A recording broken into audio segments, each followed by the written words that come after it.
Pag-aalay ng tula, Vlad Gonzales Challenge. May titulong Kabiyak para sa aking asawa.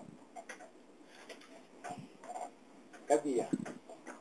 Tunay na matatag at maaasahan at aking kawangis sa lahat ng bagay.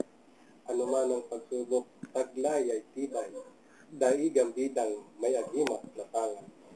Walang sandali iyong pinalilipas, gawaing bahay ayos sa isang iglap, natatapos ng walang kahirap-hirap. 10 tao yata ang iyong katumbas. Pagmamahal naman may sapat at tama. Kahit pa mga anak ay makukulit, nandyan si Johan, ang gwapong bulilit. Ang pagod ay napapalitan ng tuwa. Kaya naman ako'y nakakapiyak. Ikaw ang napili kong maging kabiyak. Ang kalapit ng tula. Happy Valentine's Day.